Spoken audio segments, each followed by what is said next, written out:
tubashimiye ko murimo kutwumva. Buri mwaka ubucuruzi bw'ibiyobyabwenge bwinjiza mu mifuko y'abantu miliyari 243 z'amanyarwanda mu isi yose. Ingengo y'imari y'u Rwanda mu mwaka wa 2020-2021 ni miliyari 3,245, bivuze ko amafaranga ava mu biyobyabwenge mu mwaka umwe yavamo ingengo y'imari y'u Rwanda mu myaka 74 igihe ubukungu bw'igihugu bwaba budahinduka. Buri segonda rimwe mu isi haba hinjijwe miliyoni 7,700 by'amanyarwanda avuye mu bucuruzi bw'ibiyobyabwenge. Buri segonda rimwe. Abacuruzi ibiyobyabwenge bose bo mu isi baramutse bishyize hamwe bagakora igihugu cyaba ari icya 21 gikize ku isi. 6% by'ibiyobyabwenge bifatwa n'abashinzwe umutekano biba byatwawe mu ndege. 59% by'ibifatwa bifatirwa muri za gari ya moshi.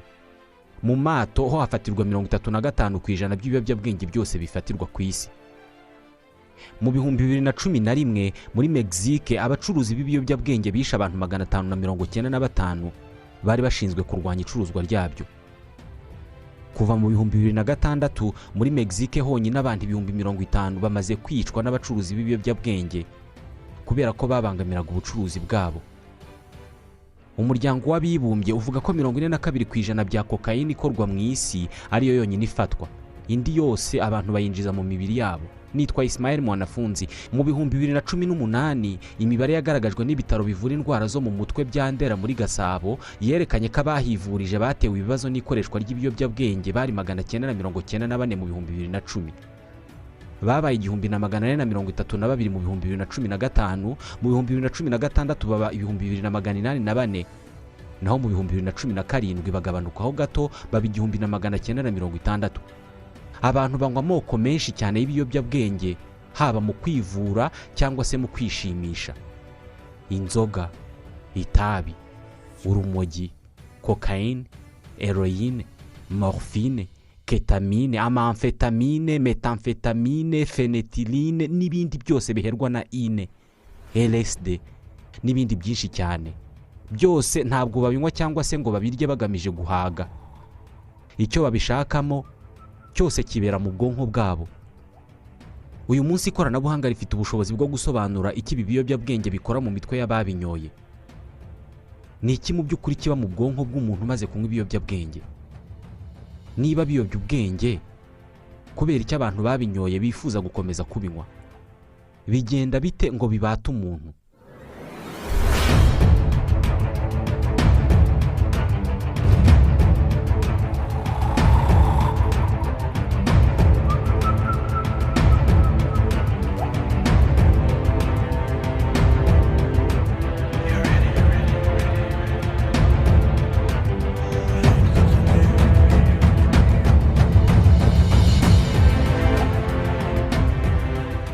Ku itariki ya mbere y'ukwezi kwa karindwi muri uyu mwaka wa 2020, inzego z'umutekano mu Butaliyani zafashe konteneri 3 zirimo ibiyobyabwenge by'ibinini miliyoni 84. Izi ni toni 14.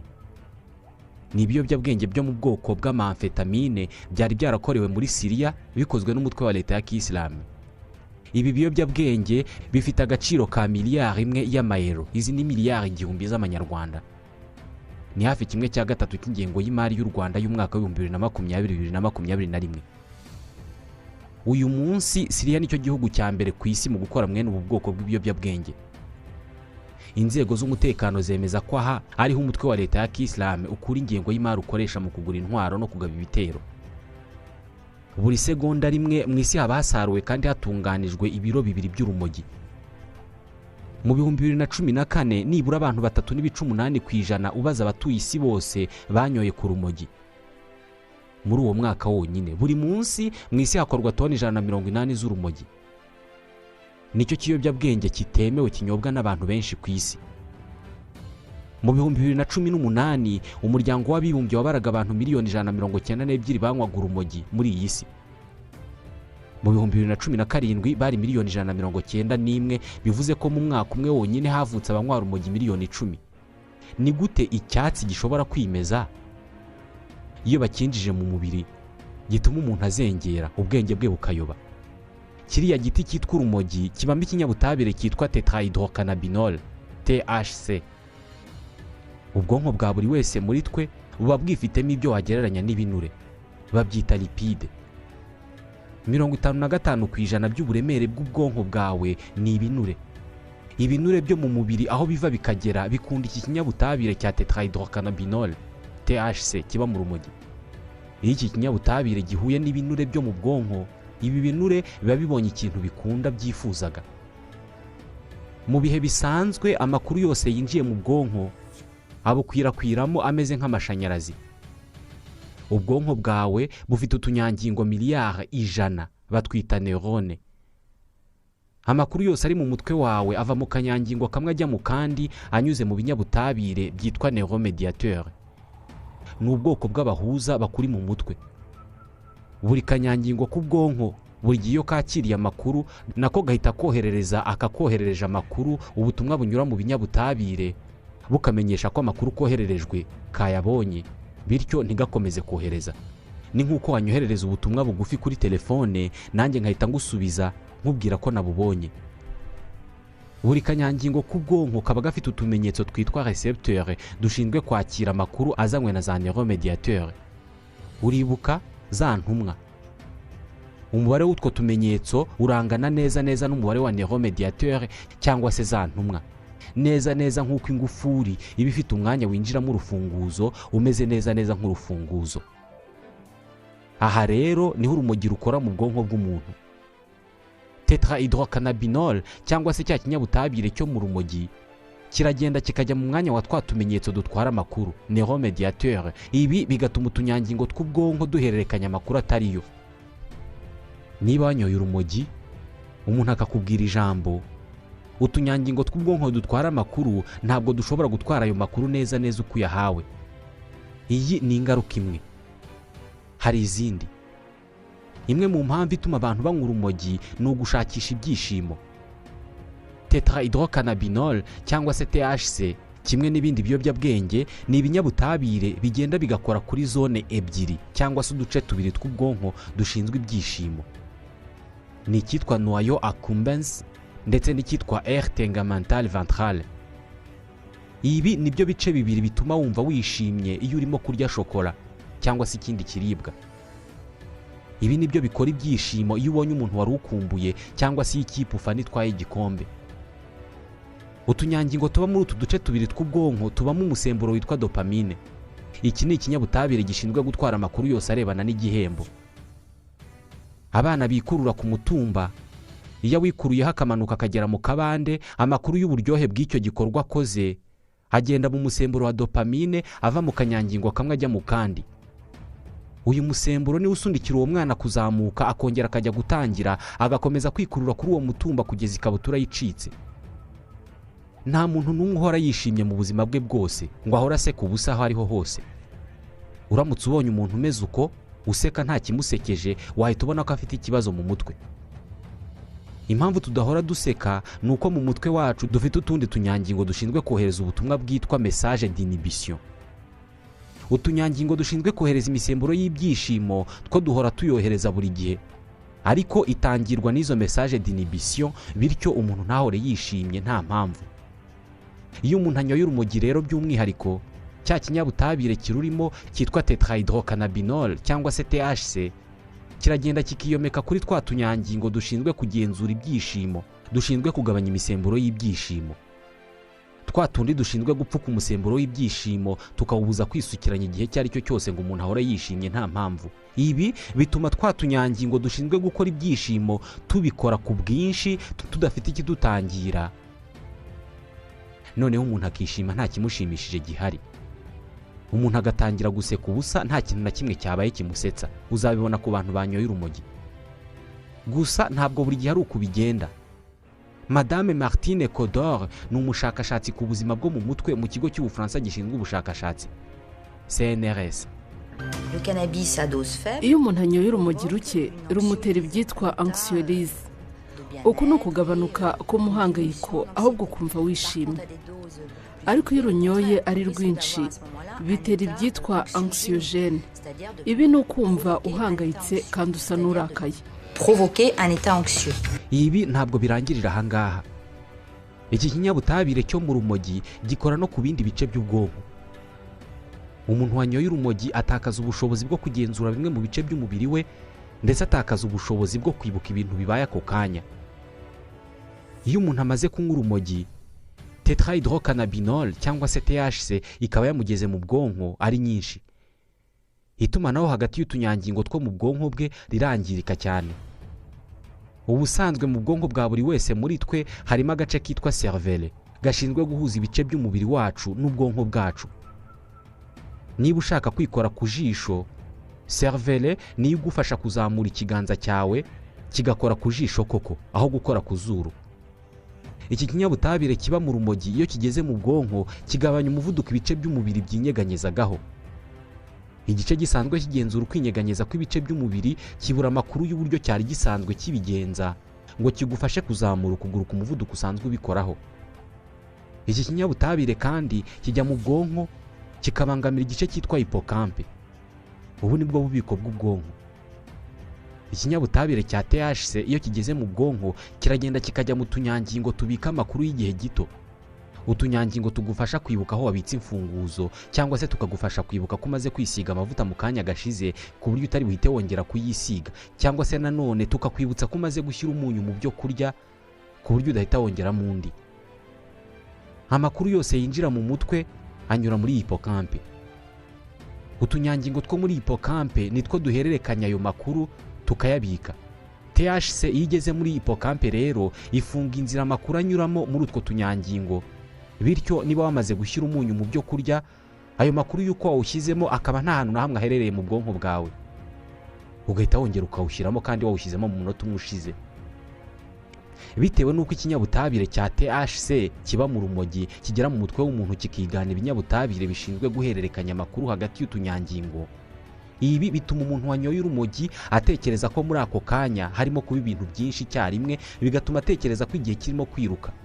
Ushobora kumubwira ikintu mu masegonda 5 akaba atangiye kugitekereza nk'ikintu cyabaye mu mwaka ushize. Nawe ubwe ashobora kuba arimo kukubarira inkuru akayibagirwa yigeze hagati. Atekereza ko igihe kirimo kwiruka ku buryo niyo arimo kuvuga nk'uko asanzwe avuga, ashobora gukeka ko arimo kuvuga ku muvuduko munini cyane, bigatuma atangira kuvuga arandaga. Ibi byose ubwonko bw'uwanyoye urumogi rukora ntabwo bitandukanye cyane n'ibiba mu bwonko bw'uwanyoye ibindi biyobyabwenge. Mu gisobanuro cya nyacyo cy'ijambo ibiyobyabwenge, ibi nibyo byitwa kuyoba ubwenge. Gusa buri kiyobyabwenge kigira ikinyabutabire cyihariye gitera ubwonko bw'uwakinyoye kwitwara uko bwitwara. Urumogi ruyobya abantu ubwenge ruri mu bice bibiri. Hari ibyitwa herbe cyangwa se marijuana, be cyangwa se ganja. Ni amababi n'indabo z'iki kimera biba byarumishijwe kugira ngo bitekerwemo itabi. Hari kandi hashish cyangwa se shit. Ni amariragege cyangwa se amatembabuzi bakura mu rumogi bakayavangamo ibindi biyobyabwenge nayo bakayatumagura. Ugukomera k'urumogi cyangwa se ububasha bwarwo bwo kuyobya ubwenge bushingira ku ngano ya tetrahydrocannabinol cyangwa se THC irurimo. Mu buremere bw'ikibabi kimwe cy'urumogi haba harimo hagati ya 0.5 na 0.15 kw'ijana bya THC. Muri hashish cyangwa se shit nayo ikomoka ku rumogi haba harimo 2 kw'ijana bya THC, ariko ishobora no kuzamuka ikagera kuri 40 kw'ijana. Bivuze ko hashish cyangwa se amariragege y'urumogi ari yakomeye mu kuyobya ubwenge kurusha urumogi nyirizina cyangwa se amababi yarwo. Kugira ngo ibi byose bimenyekane, abashakashatsi bagiye bakorera ubushakashatsi bwabo ku mbeba. Iyo zitaza kubaho, aya makuru yose ku biyobyabwenge ntabwo twari kuyamenya. Twebwe n'imbeba dusangiye igice kinini cy'uturemangingo tw'imibiri. Aho ibiyobyabwenge bikora mu bwonko bwacu ni naho bikora mu bwonko bw'imbeba. Uko abashakashatsi bagiye baha imbeba ubwoko butandukanye bw'ibiyobyabwenge barangiza bagapima ubwonko bwazo bakareba n'imyitwarire yazo, nibyo byagiye bituma bavumbura ibi ngibi. Wari uzi ko ubwonko bwacu n'ubundi busanzwe bukora ibiyobyabwenge? Hari ikinyamakuru cyitwa Pour la Science kigeze kubikoraho ubushakashatsi. Ubwonko bw'abantu hari igihe bujya bukora ibinyabutabire bimeze neza nk'ibyo mu rumogi. Nuza gushaka muri internet ijambo endocannabinoide, baraza kukubwira ko endocannabinoide ari ubwoko bw'urumogi ubwonko bwa buri wese bwikorera. no mu ijambo endocannabinoide ubwaryo uraza kumvamo ijambo cannabis. Jean Paul Tassin ni umushakashatsi mu birebana n'imikorere y'ubwonko mu kigo cy'Abafaransa gishinzwe ubuzima INSERM. On peut dire que les humains, dans leur cerveau, fabriquent des molécules qui sont voisines des drogues. Quelle est la différence entre les drogues venant de l'extérieur? Abantu bose mu bwonko bwabo bakora ibinyabutabire bimeze nk'ibiyobyabwenge. Itandukaniro hagati y'ibiyobyabwenge biba mu mutwe wa buri muntu n'ibiyobyabwenge biva hanze umuntu yinjiza mu mutwe bishingiye mbere na mbere ku ngano yabyo. Ingano y'ibinyabutabire biba mu rumogi umuntu anywa itandukanye cyane n'ingano y'ibinyabutabire biba mu rumogi buri wese afite mu mutwe we. Itandukaniro rya kabiri bishingiye ku hantu ibyo biyobyabwenge biba biherereye mu mutwe. Ibiyobyabwenge ubwonko bwikorera biba biri ahantu hamwe mu bwonko, mu gihe ibiyobyabwenge umuntu anywa byo bigenda bikuzura umutwe wose. Est pris par le produit.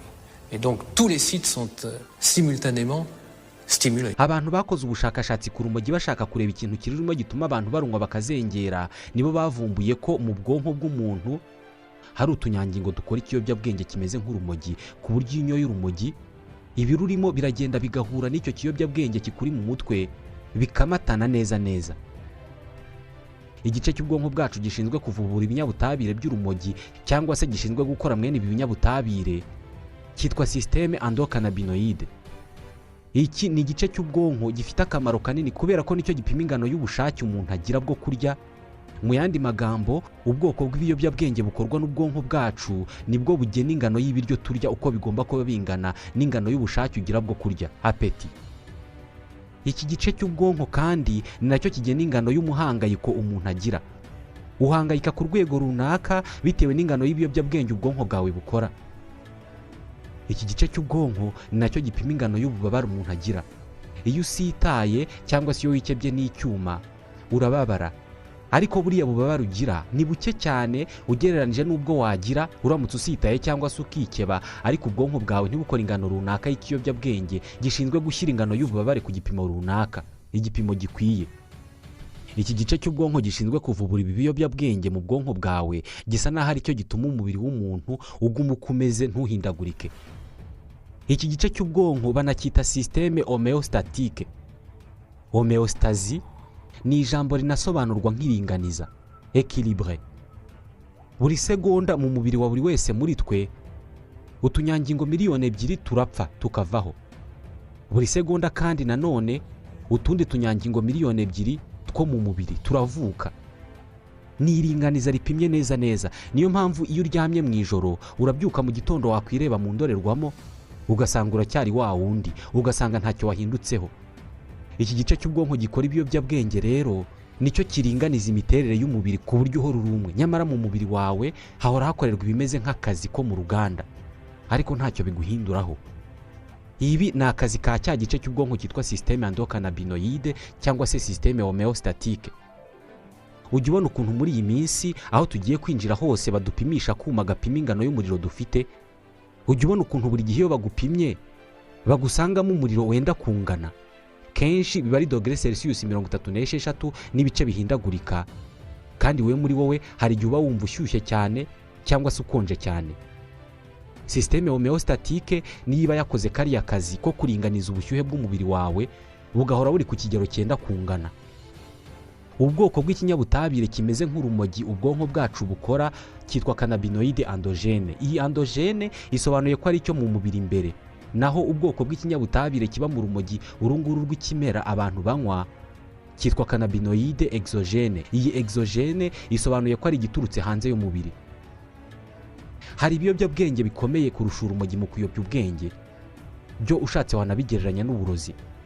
Gusa ingaruka z'igihe kirekire ziterwa n'urumogi ntabwo zikwiye kwihanganirwa, cyane cyane ku barunyoye bakiri ingimbi n'abangavu. Dr Olivier Fan ni umuhanga cyane mu mikorere y'ubwonko bw'abantu. Il ne faut pas confondre poison. Abantu bakwiye kumenya gutandukanya uburozi n'ikiyobyabwenge. Uburozi busenya utunyangingo tw'umubiri ari byo bikorwa n'umusemburo w'inzoga, ariko ikiyobyabwenge cyo cyangiza imyitwarire, cyane cyane iyo bibaye mu gihe umuntu ari mu myaka yo kwerekeza ingufu ze zose ku gikorwa runaka nko kwiga. Avoir la scolarité la meilleure possible. Iyo umuntu w'ingimbi cyangwa se w'umwangavu akunze kwinjiza mu bwonko bwe ibinyabutabire byo mu rumogi, ibice by'ubwonko bwe bishinzwe gufata ibyemezo mu buzima bwe bwose bicika intege. Ubushobozi bwe bwo kugenzura ibyo akora ndetse n'ubwo gufata ibyemezo bukagenda bugabanuka. Kubera icyo umuntu wabinyoye bimugora cyangwa se bikanamunanira kubireka. Mu buzima busanzwe umuntu utanyoye ikiyobyabwenge icyo ari cyo cyose akaba arimo gutekereza neza, utunyangingo tw'ubwonko bwe duhora twakira kandi twohereza ubutumwa buza cyangwa se bugenda bumeze nk'ibinyabutabire cyangwa se bumeze nk'amashanyarazi. Akanyangingo kamwe k'ubwonko iyo koherereje akandi ubutumwa bikora ibimeze nk'amashanyarazi. Iyo ubwonko bwagezemo ibiyobyabwenge rero, iyo akanyangingo kamwe koherereje akandi ubutumwa, bya bimenyetso by'amashanyarazi bisanzwe bitangwa n'icyo gikorwa noneho biba byinshi cyane, amashanyarazi akaba menshi mu mubiri. Ikibazo ni uko utunyangingo tw'ubwonko tudakoze ku buryo tuba mu bimenyetso by'amashanyarazi angana uko nguko. Iyo twisanze mu bihe nk'ibyo ngibyo rero, nta mahitamo tuba dusigaranye usibye kwiga kubaho gutyo, kwiga kuba mu mashanyarazi menshi. Utu tunyangingo tw'ubwonko duhita dutangira kwiga kwihanganira iyi mibereho. Kugira ngo tubigereho rero, duhita dufata icyemezo cyo gufunga cyangwa se gukuraho bimwe mu byumviro byo kuri buri kanyangingo k'ubwonko bishinzwe kwakira amakuru, hagamijwe ko tugabanya kwakira amakuru arimo guteza ibimenyetso byinshi by'amashanyarazi. Ni nko kuba hari ubushyuhe bwinshi ugakuramo umupira cyangwa se ishati kubera ko iyo shati irimo kukongerera ubushyuhe. Utu tunyangingo natwo dukuraho ibimenyetso byakira amashanyarazi kugira ngo ntidukomeze kumva ayo mashanyarazi. Dore ingaruka z'iki gikorwa: iyo umuntu yanywaga ikiyobyabwenge akakigabanya, ingano y'ibinyabutabire byageraga kuri buri kanyangingo k'ubwonko iragabanuka, hanyuma ubwonko bukongera gukora nk'uko bisanzwe. Ariko mwibuke, utunyangingo tw'ubwonko tuba twaramaze gukuraho bimwe mu byumviro byatwo bishinzwe kwakira amakuru, kubera ko biba byarahoze byakira amakuru menshi bigateza amashanyarazi menshi. Iyo umuntu agabanije ikiyobyabwenge kandi yarakimenyereye rero, bigahurirana n'uko utunyangingo tw'ubwonko bwe twakuyeho bimwe mu byumviro, ubutumwa bwose ubwo bwonko bwakiriye ntabwo butambuka neza. Iyi niyo nzira binyuramo umuntu wamenyereye ikiyobyabwenge yakibura akarwara. Ibi bikunda kuba ku bantu banywa kokayine cyangwa se heroine. Kugira ngo umuntu agere aha ngaha, ni ukuvuga kugira ngo umuntu abatwe n'ikiyobyabwenge, ni uko ibinyabutabire biba muri icyo kiyobyabwenge biba byaratumye ubwonko bwe bunanirwa gupima ingano y'imwe mu misemburo utunyangingo tw'ubwonko twifashisha mu guhererekanya amakuru, aribyo byitwa neuromediateur. Dufata urugero, hari umusemburo twigeze kuvugaho witwa dopamine, umusemburo ukora nk'igihembo gitangwa iyo umuntu akoze ikintu runaka nko kurya, kunywa, kumva urwenya, guhuza ibitsina. Iyo unyoye ikiyobyabwenge nk'urugero urumogi, cya kinyabutabire kirubamo cyitwa THC, tetrahydrocannabinol, uyu musemburo w'ibyishimo uvubuka ari mwinshi.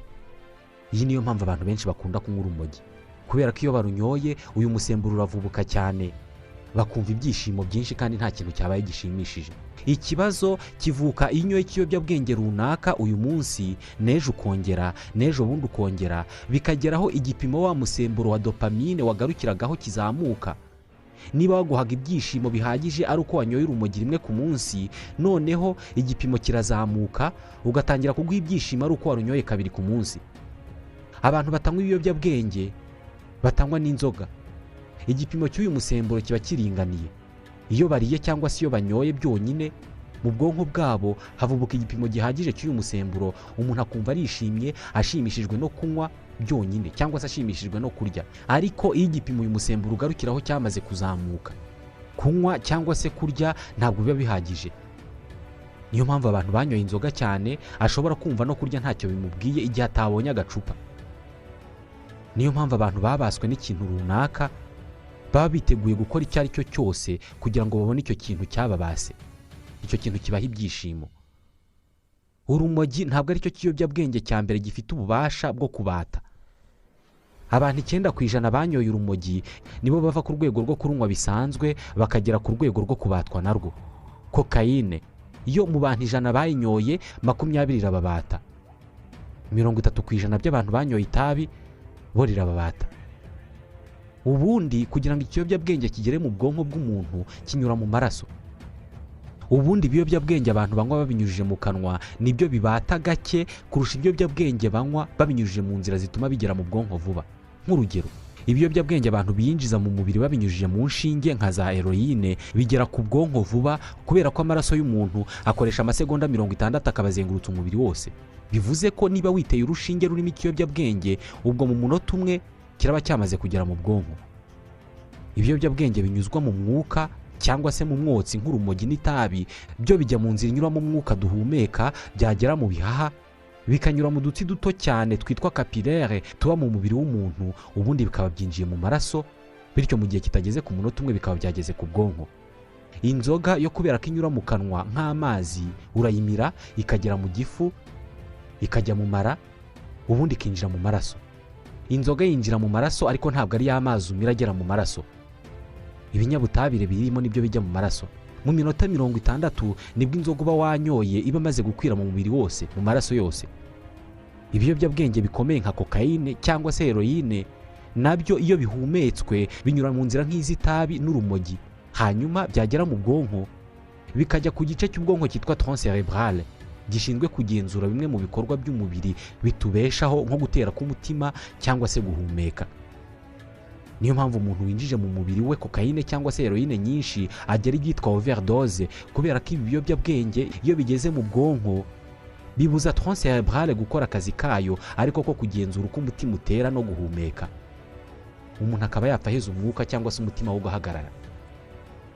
Mu bihugu biteye imbere leta zishora amafaranga menshi cyane mu kurwanya ibiyobyabwenge, ariko ntabwo bibuza abantu gukomeza kubinywa. Mu Bufaransa ikoreshwa ry'ibiyobyabwenge ritwara leta miliyari 8 na miliyoni 700 z'amayero. Aya mafaranga bayita aya impact social. Aya ni amafaranga bahemba abapolisi bo mu ishami rishinzwe kurwanya ibiyobyabwenge, abakora kuri za douane bashinzwe kubitahura, abacunga gereza barinda bafatiwe mu rumogi cyangwa se ibindi biyobyabwenge, n'amafaranga akoreshwa mu butabera mu kuburanisha iki cyaha. Hakiyongeraho ayakoreshwa mu kuvuza abo byagizeho ingaruka. Ibi byose ariko ntibibuza ko Abafaransa miliyoni 4 bakinywa urumogi. Muri bo miliyoni 1,200,000 barunywa mu buryo buhoraho. Rwarababase. Abacuruzi ibiyobyabwenge mu Bufaransa bicyo gihe babinjije miliyari 2 na miliyoni 500 z'amayero. Aba ntabwo bamamaza ibicuruzwa byabo ndetse babicuruza rwihishwa, ariko abakiriya bajya kubishakira kandi bakababona kubera ko bacuruza igicuruzwa kibata. Nta gitangaza kiri mu kuba ubucuruzi bw'ibiyobyabwenge butera imbere buri munsi mu gihe turi mu muryango mugari w'abaryi bakomeye, aho ukomeye kurusha abandi ari urusha abandi bose kugura. Guhera mu kinyejana cya 17 ubucuruzi bw'isi yose bwatangiye kwerekeza amaso yabwo ku bucuruzi bw'ibintu bikunze kubata abantu: inzoga, itabi, opium, isukari.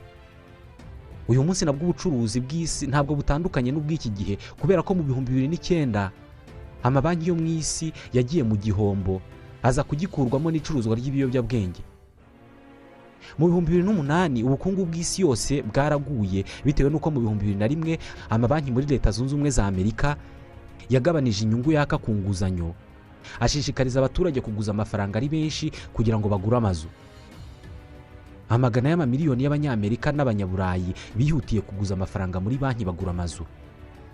Ibi babishingiraga ku kuba ngo igiciro cy'amazu muri Leta Zunze Ubumwe za Amerika no mu Burayi kizamuka hafi buri munsi. Bumvaga ko nta wahomba afite inzu. Ibi byanatumye izi nguzanyo zitangwa ku nyungu ihindagurika, ishobora kuzamuka cyangwa se ikamanuka. Mu 2001 inyungu kuri izi nguzanyo yari 1%. Mu 2004 Banki Nkuru y'Igihugu yayishyize kuri 5% mu rwego rwo kurwanya izamuka rusange ry'ibiciro ku masoko. Abagujije batangiye kuremererwa n'umwenda wabo, batangira kunanirwa kwishyura. Amabanki yari akeneye amafaranga yayo. Benshi batangiye gushyira ya mazu ku isoko, ariko amazu aburuyagura kubera ko ibiciro byayo byari byaramanutse kandi byasaga naho buri wese afite inzu yikopesheje muri banki. Ntabwo bashoboraga kugurisha inzu zabo ngo bishyure banki. Banki ntabwo zashoboraga kwishyurwa. Ibi bisobanuye ko agaciro k'amazu muri Amerika kagiye hasi cyane y'ingano y'amafaranga amabanki yagurije abantu. Mu mpera z'umwaka wa 2007 Abanyamerika barenga miliyoni 1 bari baragujije banki bakagura amazu, ntabwo bari bagifite ubushobozi bwo kwishyura. Mu 2009 amabanki menshi mu Burayi no muri Amerika nta mafaranga yari agifite. ikinyamakuru The Observer cyanditse ko nta handi hantu amabanki yashoboraga gukura amafaranga usibye mu iyezandonke no mu mafaranga yavuye mu byaha. Bibarwa ko muri uyu mwaka amabanki yo mu Burayi no muri Amerika yemeye kwakira miliyari 357 z'amadolari yavuye mu bucuruzi bw'ibiyobyabwenge abariyo bakoresha mu kubura umutwe. Ntabwo ari ubwa mbere ibiyobyabwenge byari bitabaye ubukungu bwacu. Kuva amabanki yabaho mu isi ntabwo habuze kuba hamwe muri yo yubakira ubuhangange bwayo ku mafaranga ava mu biyobyabwenge. Nko mu 1865 ubucuruzi bw'ikiyobyabwenge cya opium bwari bwemewe ku isi, ndetse Ubuhinde bwari bukolonijwe n'Ubwongereza bwakuraga 14% by'amafaranga yabwo yose mu bucuruzi bw'iki kiyobyabwenge. Hong Kong and Shanghai Banking Corporation HSBC ni banki yinjije miliyari 56 z'amadolari mu mwaka wa 2019. Iyi banki yashinzwe mu 1865 kubera ko abacuruzaga opium hagati y'Ubushinwa, Hong Kong n'Ubuhinde bari bakeneye banki ikomeye cyane bakorana nayo. Uyu munsi ni imwe mu mabanki akomeye ku isi, ariko ikaba imwe muri banki zishinjwa kenshi gukora iyezandonke. Banki igirira ibanga rikomeye abakiriya bayo bashobora kuba bakuye ubutunzi bwabo mu bucuruzi bw'ibiyobyabwenge cyangwa se mu bugizi bwa nabi. Uyu munsi umuryango mpuzamahanga uhanganye n'icuruzwa ry'ibiyobyabwenge, ariko hamwe no gukunda kugura, gukunda gukoresha imbuga nkoranyambaga, gukunda umupira n'umuziki, buri wese muri twe asa n'ufite undi muntu umuyobya ubwenge mu buryo buhoraho. N'isukari ubwayo yabasa abantu benshi kurusha kokayine. Usibye ko baramutse batubujije kunywa isukari, nibwo twayishaka kurushaho. Babyita restriction cognitive. Ibi ni igihe ubwonko bwawe burimo kugusaba ikintu runaka kubera ko buzi kutakyemerewe. Ibi byabaye ku bantu benshi ubwo hariho gahunda ya guma mu rugo. Abantu benshi bifuzaga kujya hanze nta nicyo bashaka kujya kuhakora, ahubwo babishakaga kubera ko byari bibujijwe. Ubwonko bwabo bwakomezaga kubabwira ko bakeneye kujya hanze. Ntabwo ushobora kumenya umubare w'abantu banyoye ku biyobyabwenge ku nshuro ya mbere kubera ko ubwonko bwabo bwabasunikiraga kugerageza nibura inshuro imwe ikintu kibujijwe. Bamwe muri bo bahise bakomerezaho. Nitwa ISMAEL MWANAFUNZI, ndabashimiye.